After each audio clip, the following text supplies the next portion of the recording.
Hello दोस्तों, smart education classes में आपका स्वागत है। मैं आशीष कुमार, आपका मित्र। आज मैं इस वीडियो में बताने वाला हूं कक्षा 12 कर्मनाशा की हार। आज मैं ये एक प्रेम स्टोरी, मान लीजिए एक लव स्टोरी है जो कि मैं आज बताने वाला हूं। आप इस लव स्टोरी, इस प्रेम जो के बारे में जो है आप सुनने के बाद आपके आंखों में से आंसू गिराएंगे। आंसू गिरने वाली बात छोड़िए, आपके आंखों में से खून भी गिरना चालू हो जाएंगे।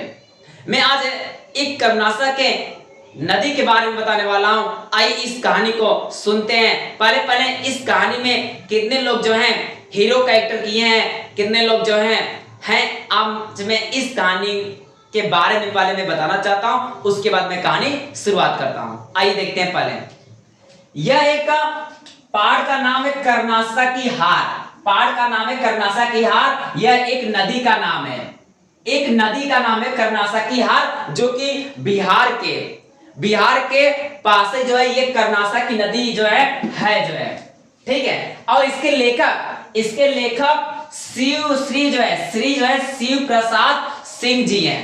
श्री शिव प्रसाद सिंह जी हैं। और इसमें पहला जो हीरो का एक्टर किया गया है भैरव पांडे जी हैं, जो कि यह विकलांग है। भैरव पांडे है जो कि ये विकलांग है, ठीक है, जो कि वह जो है विकलांग है। और उसके बाद इसका छोटा भाई, दूसरा नंबर है इसका छोटा भाई भैरव पांडे का कुलदीप है। क्या है? कुलदीप है। और तीसरा है मल्लाह की विधवा पुत्री फुलमत नाम है। क्या नाम है? फुलमत के बारे में दिया गया है। और उसके बाद इसमें 14 किरदार निभाया गया है धनेसरा। एक धनेसरा चाची है, एक धनेसरा चाची, एक गांव वालों की धनेसरा चाची है, ठीक है। और उसके बाद पांचवा जो है पंचायत और गांव वाले, ठीक है। इस कहानी में इतने लोग जो है दर्शाए गए। आइए इस कहानी को हम शुरुआत करते हैं। जैसा कि मैं आपको बताना चाहता हूं कर्मनाशा नदी के बारे में, ठीक है। आपको वैसा पहले भी बता चुका हूं कि कर्मनाशा बिहार के जो है पास ही जो है कर्मनाशा नदी है। मैं उन्हीं के बारे में जो है बताना चाहता हूं। आइए देखते हैं कहानी को। एक डी नामक गांव था। एक डी नामक गांव था, अर्थात कर्मनाशा के बगल जो है एक डी नामक गांव था। उस गांव में एक छोटा जो है मकान था, पुश्तैनी मकान। वो भी किसका? भैरव पांडे का, जो एक पैर से विकलांग था।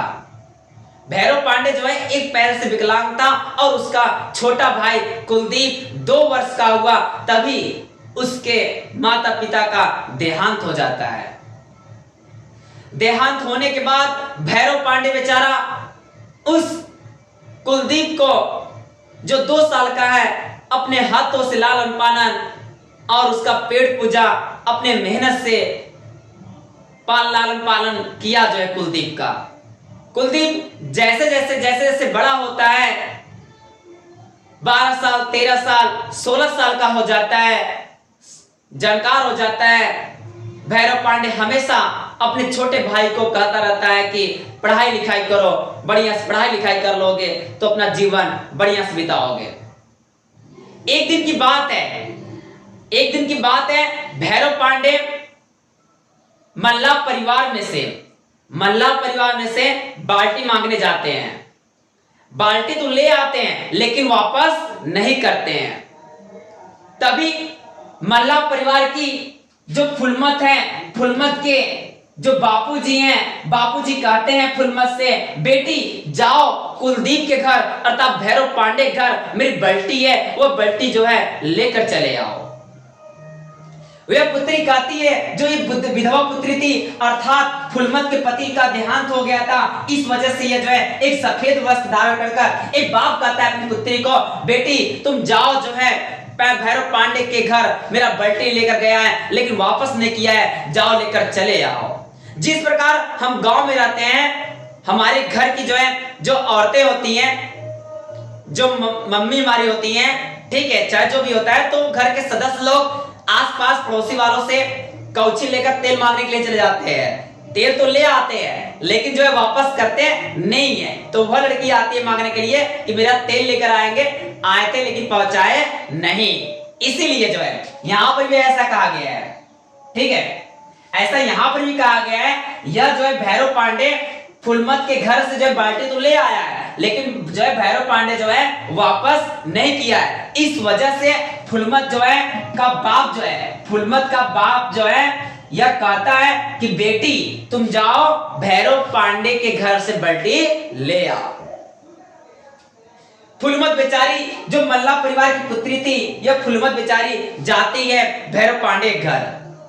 भैरव पांडे घर जाती है और आवाज देती है कि कोई है, कोई है, कोई है। एक दो बार चिल्लाती है। वह कहती है कि मेरा बाल्टी जो है आप लेकर आए हैं, मेरा बाल्टी वापस कर दीजिए। तभी भैरव पांडे सुनता है, कहता है कुलदीप, छोटे भाई ऊपर कहता है कुलदीप बाल्टी वहां रखी हुई है, उसको जो है दे आओ।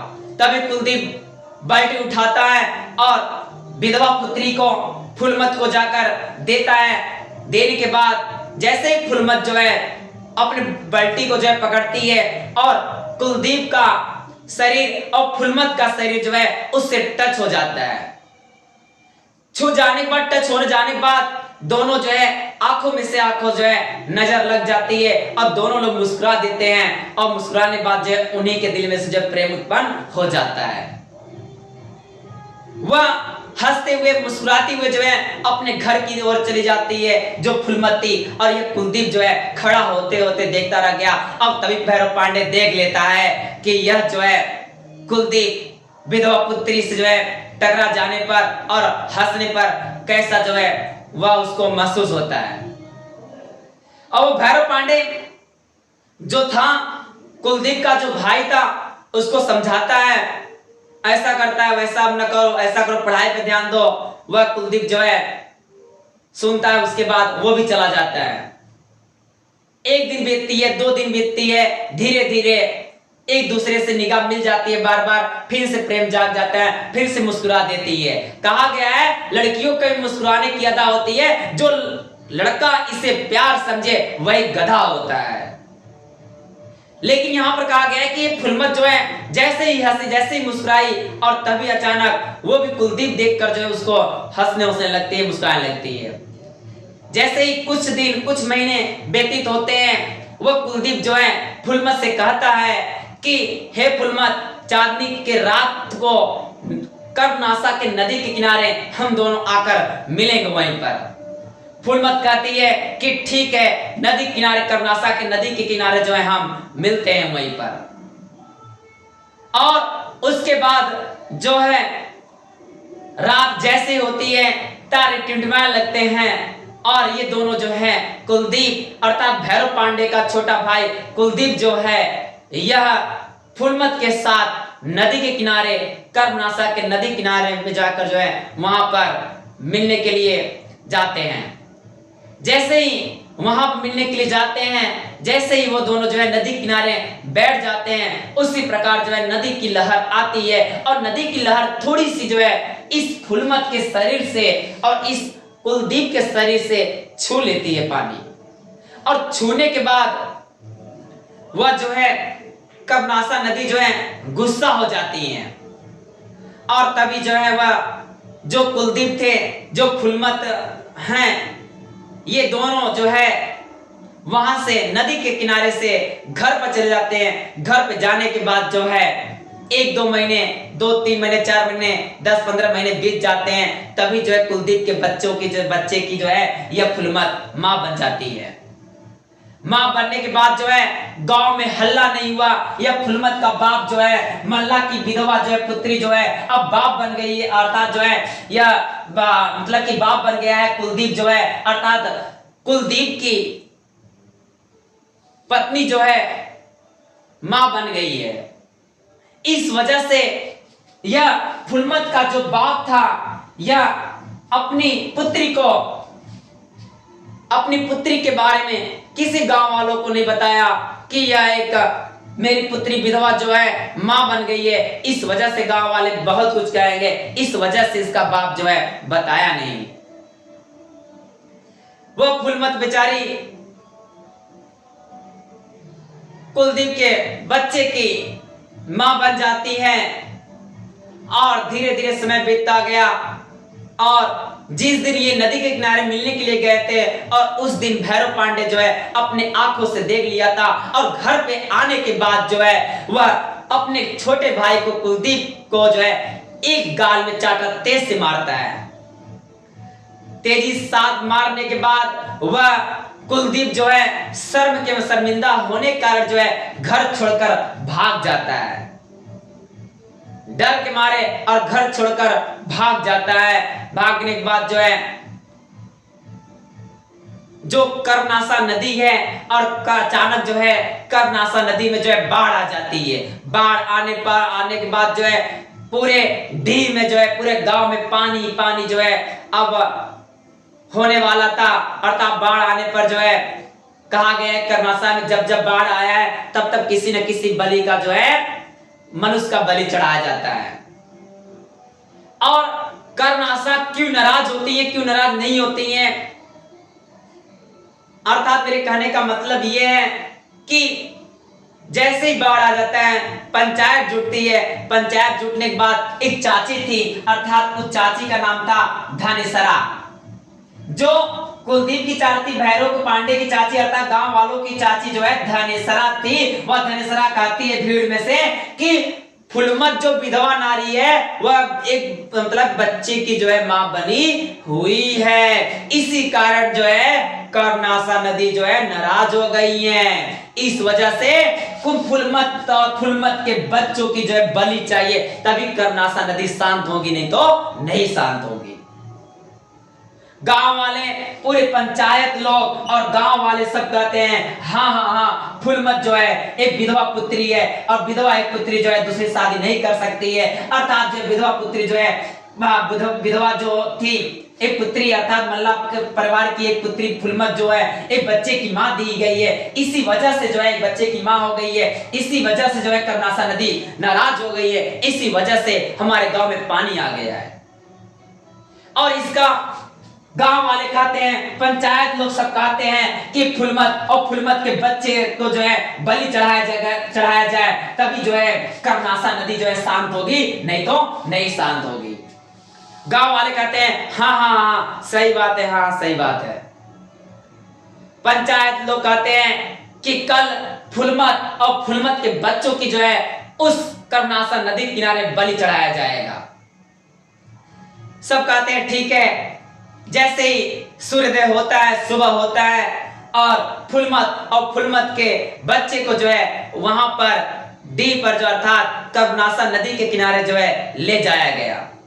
बेचारी या फुलमत अपने छोटे से मुन्ने से कलेजे के टुकड़े को जो है अपने बेटे को सटाए हुए जो है ली हुई है, या रो रही है बेचारी, और रोते हुए कह रही है नहीं, मुझे जो है मुझे बलि चढ़ा दो, लेकिन मेरे बच्चे को छोड़ दो, मेरे बच्चे को छोड़ दो, मुझे बलि चढ़ा दो, मेरा सर कलम कर दो, लेकिन मेरे बच्चे को कुछ मत करो। इसका क्या जा रहा है? यह छोटा से नन्ना मुन्ना बच्चा है, अभी तो दुनिया ही नहीं देखी है, आप इसका बलि न लो। बेचारी रोती रह गई, बिलखती रह गई, लेकिन गांव में कोई जो है सुना नहीं। जो है वह बेचारी कहती रह गई, हाथ जोड़कर विनती कर कहती रह गई कि मत लो मेरे बेटे का जान मत लो। वो बेचारी कहती है ई बाड़ी नदिया जिया लइके माने, ई बाड़ी नदिया जिया लइके माने। वह फुलमत बेचारी रो कर गा कर कहती है कि नहीं, मेरा सर, मेरे बच्चे का जो है बलि न चढ़ाओ, मेरी बलि चढ़ा दो, लेकिन मेरे बच्चे को छोड़ दो। जैसे ही गांव वाले उस फुलमत के बच्चे को और फुलमत को बलि चढ़ाने के लिए वहां पर पहुंचते हैं, तभी अचानक जो है जैसे ही बलि चढ़ाने के लिए वहां पर आगे जाते हैं, तभी भैरव पांडे तेजी साथ बोलता है कि रुको, यह फुलमत जो है, ये फुलमत और यह पुत्र जो है मेरी घर की बहू है, इसका कोई कुछ नहीं कर सकता है। यह मेरे छोटे भाई कुलदीप की पत्नी है, इसका कोई बाल बाका नहीं कर सकता है। ये मेरे घर की बहू है। आप चाहते हो गांव वाले मिलजुल कर उस कर्नासा के नदी के किनारे एक बड़ा सा मेड़ बना सकते हो, क्योंकि इसका पानी हमारे गांव में ना पहुंच सके। गांव वाले अचंगे पूर्वक जो है देखने लगते हैं भैरव पांडे को कि ऐसा भी हो सकता है तभी यह भैरव पांडे फूलमत को अपनी बहू मांग लेता है। मांगने के बाद जो है धीरे धीरे जो है कर्नासा का पानी उतरता चला गया और कर्नासा जो है शांत होती चली गई और गांव वाले बहुत खुश हो जाते हैं। खुश होने के बाद जो है उस विधवा पुत्री को जो है गांव वाले मानने लगते हैं। मेरे कहने का मतलब ये है, एक विधवा पुत्री जो है, विधवा पुत्री की जो है पुत्री जो होती है उसका पति के मृत्यु हो जाता है, वो विधवा नौजवान होती है, तो उसकी शादी क्यों नहीं की जा सकती है? बताइए, की जा सकती है, वह नौजवान है तो ठीक है। अतः मेरे कहने का मतलब एक विधवा पुत्री जो है नौजवान होते हुए जो एक विधवा पुत्री का पति खत्म हो जाता है, उसकी दूसरी शादी करवा देनी चाहिए। जो एक माँ बाप होता है, अर्थात मेरे कहने का मतलब ये है पूरी हिंदुस्तान की बात मैं बात कर रहा हूं, जितने माँ बाप होते हैं सब अपनी पुत्री को उतना प्यार करते हैं जितना सब माँ बाप जो है करते हैं। एक बाप जो है उतना लाड प्यार अपनी पुत्री को ना कर दे कि वह जो है पुत्री बिगड़ जाए। ठीक है, इसलिए मैं कहना चाहता हूं यह फूलमत बेचारी का कोई दोष नहीं रह गया। ठीक है, इसलिए भैरव पांडे जो है यह फूलमत को अपनी बहू मान लेता है, अपनी घर की बहू मान लेता है और घर पर ले आकर जो है इसको रखता है। आप जो है इस कहानी को बताइए, आपको कहानी यह कैसे लगी, कैसे नहीं लगी? यह कहानी अच्छी लगी हो तो मेरे चैनल को सब्सक्राइब करिए, मेरे चैनल को जो है लाइक करिए और लाइक करने के बाद जो है अपने दोस्तों के साथ जो है शेयर भी करना ना भूलिएगा। आप इस YouTube के चैनल को आप एक बार बटन टिप देंगे ना, सब्सक्राइब कर देंगे ना, तो मैं अगली वीडियो में लेकर आऊंगा तो आपके पहले जो है नोटिफिकेशन आपके मोबाइल पर आएगा। चलते हैं, राधे राधे, अगली वीडियो में